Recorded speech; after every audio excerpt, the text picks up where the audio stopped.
Merino is the Australian aristocrat. And after generations of careful breeding, it is peculiarly well suited to Australia's tough, dry conditions. Australia was built on wool. 1525 tack wool. We require wool to produce a high-end fashion. It's quite humbling to think that we've been playing a major part in history for Australia.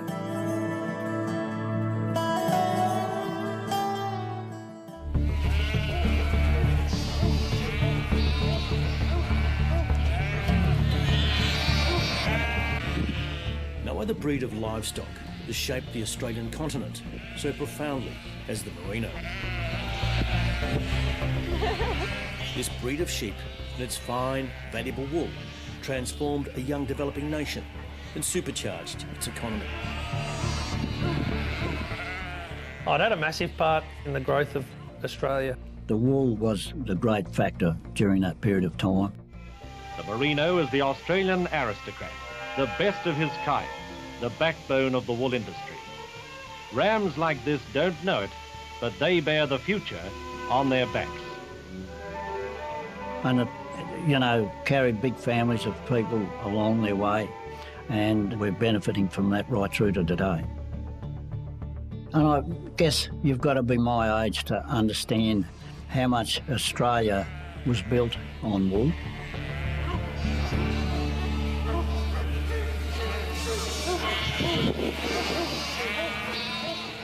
Australia's vast inland plains have long been ideal sheep country. These sheep we're looking at the moment, they're the top end of our young ram lambs. These are stud rams, elite breeding animals. The best of them can fetch $100,000 each at auction. The much repeated saying that Australia once rode on the sheep's back still rings true. From the nation's birth, sheep came with colonisation. Within 50 years of its arrival here, Merino wool had become Australia's main export. Flocks sometimes numbered 250,000, and wool growers ranked among the country's wealthiest. The phrase about Australia growing off the sheep's back was something that really followed me along and understood the importance of the merino and sheep in Australia, and I think that'll just continue as more people understand its sustainable properties and the sheep itself. And it began with an animal like this, a small, hardy, timid breed of sheep. So these are Camden Merinos. These are basically the foundation of our merino industry. They're named after the farm of John and Elizabeth MacArthur at Camden, southwest of Sydney. The family acclaimed as the principal founders of Australia's merino wool industry. So James, this was what you would call a Camden Merino? Yeah, that's correct. This is very similar in genetics to what Captain MacArthur would have taken off the ship in 1797. As opposed to the modern Merino, which is about double the size and a lot different to the original. Pretty much. In total, there's only a few hundred of these rare Camdens left. We're fortunate they exist at all. There's not a whole lot of commercial value, but the historical value of these, you can't really put a price on it. We're just keeping them as an heirloom. My grandfather bought them in 1967. That year, the entire flock was destined for the meatworks and would have been lost forever, but for James's grandfather buying them. The family has been their custodians ever since. They provide a stark contrast to today's highly productive animal. The Camden Merino grows about 2 kilograms of wool. A modern Merino grows about 5 times that, around 10 kilograms of much finer quality wool. The descendants of these sheep were brought to Victoria in the 1840s, but with no fresh genetics since, they could be mistaken for their ancestors who arrived in Australia more than 2 centuries ago, in 1797 in fact. They're like the sheep that time forgot, because the aim hasn't been to improve them in any way, but simply to preserve them as important genetic relics. So we run a closed genetic gene pool, so these are a terrific indication of what would have come off the boat back then. colonial times, this type of sheep quickly adapted to Australia's moderate climate zones, but it couldn't cope with the continent's harsh, arid inland. I don't know that it would exist, let alone it wouldn't cut any wool. Just wouldn't have the capacity to cut wool under these sort of conditions. They're bred for a soft country. So sheep farming and wool growing largely clung to the continent's fertile coastal fringe, but not for long. Then the Blue Mountains were crossed and Australia's great pastoral areas were opened up.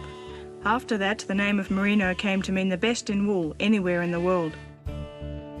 Yeah, it's incredible really to think that they got over the Blue Mountains in the, in that 1813, 15, and then by the 1850s, 70s were the largest exporter of wool into England.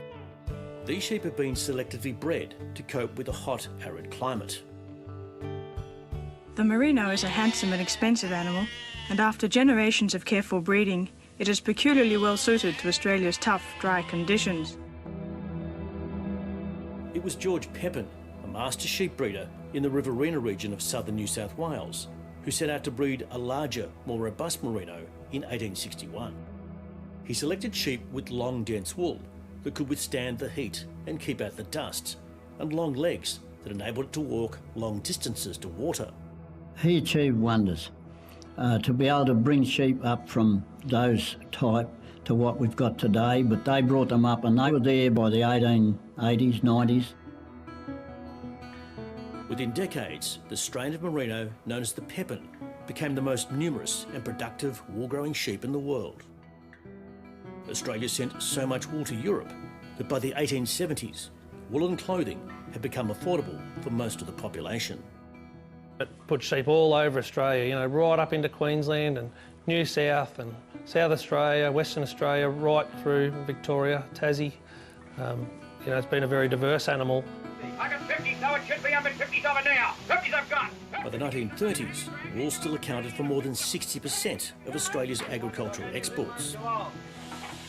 Today, we produce about a quarter of the world's wool, but an amazing 80% of fine wool, almost entirely from merinos. I'm a sixth generation farmer here on the land, and we've been lucky enough to have merino sheep all the way through, my father and grandfather and so forth. Today we're just having a bit of a look at our young rams, up-and-comers for the 22 season. Tim, these are your young rams. What are you looking for here? First of all, when we look at the young rams, we're just looking at the width, the shape, the top lines, and then, as we go on, we would go in and look at the skin. It's very important that we look at the skin, and when we get in on the skin, we're looking at the density, the length, the uniform of the crimp, the colour, and the lustre and the brightness. And when I look in here, I'm very much looking at the blood flow to the skin, the density of the fibre, and the brightness and the length and the uniformity of the crimp.